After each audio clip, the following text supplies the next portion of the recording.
राष्ट्रवादी Congress party शरद चंद्र पवार साहब,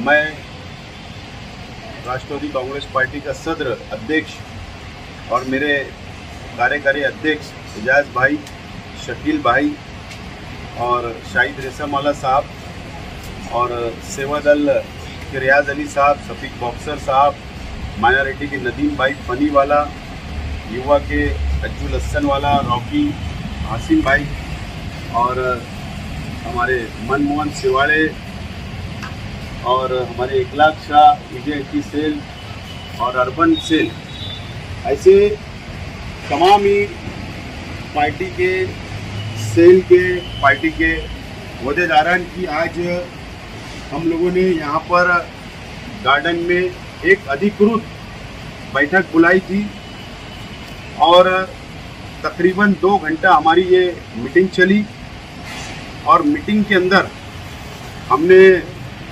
फैसला किया एक राय से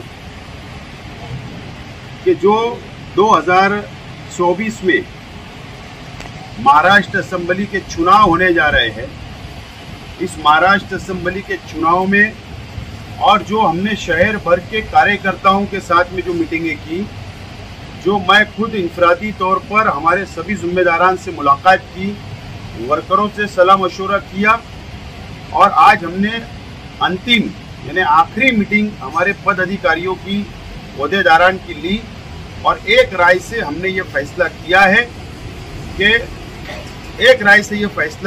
है कि राष्ट्रवादी कांग्रेस पार्टी आदरणीय शरद जी पवार साहब और आदरणीय जयंत पाटिल साहब को हम लोग आज सबकी जॉइंट सिग्नेचर से एक राय से हम लेटर हम लोग आज भेज रहे हैं, मेल कर रहे हैं और कुछ हमारे साथी जाकर बाहन उनको हाथ में लेटर भी उनको सौंपेंगे, देंगे और यह फैसला किया गया है कि हम आज़ाद उम्मीदवार की हैसियत से असेंबली का इलेक्शन लड़ने का हमने आज फैसला लिया और हम पवार साहब को, जयंत पाटिल साहब को ये इत्तला लेटर के ज़रिए एक राय से हम लोग भेज रहे हैं और इंशाअल्लाह जिस अंदाज से हम लोगों ने अभी तक की लड़ाई असेंबली की तैयारी की है, इंशाअल्लाह बेहतरीन अंदाज में हमारे कार्यकर्ताओं को, हमारे वर्करों को, हमारे ओहदेदारान को साथ में लेकर हम लोग इंशाअल्लाह असेंबली का चुनाव इत्मीनान से और कामयाबी के साथ लड़ने की हमारी कोशिश होगी और हम लोग इसके अंदर मज़ीद तेज़ी लाएंगे। इस बात का फैसला हुआ है और वक्त पर हालात, सियासी हालात पर, शहर के सियासी हालात पर नज़र रखते हुए वक्त के ऊपर हम लोग बैठक करेंगे, बातचीत करेंगे और आगे के फैसले लेंगे। इसीलिए आज आप लोगों को याद किया गया है और ये जो लेटर मैं भेज रहा हूँ इसके ऊपर तमाम ही हमारे ओहदेदारान की एक राय से हम लोगों ने सिग्नेचर किए सब लोगों ने और ये लेटर हम जयंत पाटिल साहब और शरद पवार साहब को भेज रहे हैं। तो क्या उसका दूसरा मतलब ये लिया जाए कि शरद पवार की एनसीपी से आप इस्तीफा दे देंगे? क्योंकि ये लेटर तो एक तस्वीर का दूसरा रूप यही जाहिर करेगा। नहीं, एक बात आप समझ लीजिए, हमने साफ तौर पर इस लेटर के अंदर ये लिखा है कि ये कांग्रेस पार्टी की सेटिंग सीट है। हाँ, ये खुलासा और मुझे कांग्रेस पार्टी में जाना नहीं है। इसके लिए हमको ऐसा लगता है कि हमारा प्रचार मुतासिर हो सकता है, आगे चलकर हो सकता है कि सीट शेयरिंग के अंदर लास्ट मोमेंट पे होगी तो हम लोग आवाम के अंदर कंफ्यूजन पैदा ना हो और इसके लिए सीट शेयरिंग की लड़ाई वो लड़ते रहे, हमें उससे कोई लेना देना नहीं है। हमने हमारा रास्ता अलग कर लिया है और ये हमने लेटर दे रहे हैं हम लोग और पार्टी को हम लोग ये इत्तला दे रहे हैं कि हम आज़ाद उम्मीदवार लड़ने जा रहे हैं और आप इस बात को नोन करो और आगे अगर पार्टी की जवाबदारी किसी और को देना है पार्टी को तो वो देवे। महाविकास अघाड़ी में ये मिसाल न बन जाए कि हर जगह फिर अगर जिसको टिकट नहीं मिला दूसरी पार्टी जो आज़ाद लड़ेंगी। कहीं अगर राष्ट्रवादी को टिकट मिलेगा वहाँ कोई कांग्रेस का आदमी उठेगा बोलेगा मैं आज़ाद लड़ूंगा, तो आप कहिए इसका क्या जवाब है? मैं बहुत छोटा लीडर हूँ, शहरी हद तक मेरी सियासत है। मैं मेरी हद तक मेरे कार्यकर्ताओं की जो राय है उसको मैंने माना और कार्यकर्ताओं ने जो राय दी, ओहदेदारों ने जो राय दी, उसके ऊपर अमल कर रहा हूँ। मैं बहुत छोटा वर्कर हूँ और मैं असेंबली का ही ताकत रखता हूँ, हार और जीत की।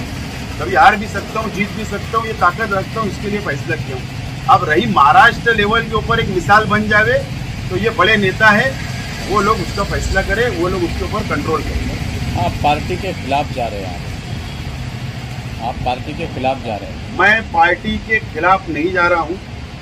मैं पार्टी को बहुत पहले आचार संहिता लगने से 1 महीना पहले मैं धोखा नहीं देना चाहता पार्टी को।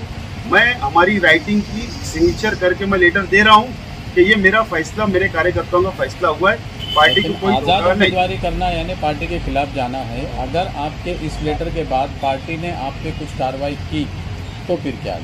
ये पार्टी को ये दे रहा हूँ कि मैं पार्टी से अलग हो रहा हूँ। तो वही बात है कि आप अलग हो रहे हैं पार्टी से। पार्टी से इस्तीफा देना नहीं देना ये दो बात नहीं है। हम एकदम साफ तौर पर इसके अंदर लिखा है कि देखो कैसा रहता है कि ड्राफ्टिंग करना अलग अलग लोगों का तरीका है। जो लोग थोड़ा ना समझ होते हैं वो डायरेक्ट मी राजीनामा दे, तो ऐसा सब लिखने से अच्छा है कि हम पार्टी को नोंद करा दे रहे हैं कि हम आपकी पार्टी से इलेक्शन नहीं लड़ने चाह रहे, हम आज़ाद लड़ना चाह रहे। इसका मतलब हम पार्टी को छोड़ रहे हैं। बोलिए और कुछ। आज़ाद उम्मीदवारी में आपको चिन्ह मिलेगा, निशानी मिलेगी, फिर आप ये करेंगे, तो ये आपको मुश्किल नहीं लग रहा कि लोगों तक आपको निशानी पहुंचाने में थोड़ा ये हो जाएगा, देर हो जाएंगी या निशानी आप पहुंचा नहीं पाएंगे? पार्लियामेंट का इलेक्शन अभी हुआ, शरद पवार साहब को तुतारी निशान मिली, 9 सीट चुनकर आई। उद्धव ठाकरे साहब को मसाल मिली, उनकी सीट चुनकर आई। ये पुराना ज़माना नहीं है, सोशल मीडिया का ज़माना है। हर इंसान के हर घर में 4 से 5 मोबाइल है, व्हाट्सएप चलाते हैं, सोशल मीडिया पे एक्टिव रहते हैं। मैं समझता हूँ कि एक दिन का काम होता है कोई भी निशानी आवाम तक पहुँचाने के लिए। मुझे कोई दुश्वारी नहीं आएंगी और हम लोग इंशाअल्लाह इलेक्शन जीतने की कोशिश कर रहे हैं। इस बेस के ऊपर हम डेवलपमेंट, विकास के मुद्दे पर आवाम के बीच में जाएंगे और हमारे कार्यकर्ता हमारा विकास, हमारा डेवलपमेंट, हमारी बातें आवाम तक लेकर जाएंगे। और मुझे लगता है हमारे वर्कर भी कामयाब होंगे और शहर की आवाम बदलाव चाह रही है। इसके शहर की आवाम बदलाव चाह रही है और मुझे उम्मीद है कि शहर की आवाम जो डेवलप करने वाला चेहरा होगा, जो विकास करने वाला चेहरा है, मैं समझता हूँ उसको चुन कर देगी। और विकास मेरे परिवार से जुड़ा हुआ है, मेरे से जुड़ा हुआ है, मेरे कार्यकर्ताओं से जुड़ा है और शहर के आवाम पर मुझे पूरी उम्मीद है, विश्वास है, उम्मीद है कि वो इस मरतबा मुझे कामयाब करेगी। गिरना नदी में मछुआरे वो बेचारे तो निकल गए, लेकिन उसके बाद सियासत इतनी गर्म हो गई कि आज पुलिस के कुछ ऑफिसरों को भी उस पर बात करनी पड़ी। तो आप किस तरह से? नहीं, पहली बात तो ऐसा है कि अगर मैं एमएलए होता तो मैं अधिकारियों के कपड़े उतारने लगा था, मैं खुद कपड़े नहीं उतारता। क्या बात। तो हमारे शहर के एमएलए को खुद कपड़े उतारना पड़ा। इसका मतलब मुफ्ती मोहम्मद इस्माइल कासमी साहब की कितनी कमजोर पकड़ हो गई है कि अधिकारियों के कपड़े नहीं उतार पाए, इनको खुद कपड़ा उतारना पड़ा। क्या बात। ये अहम है कि आप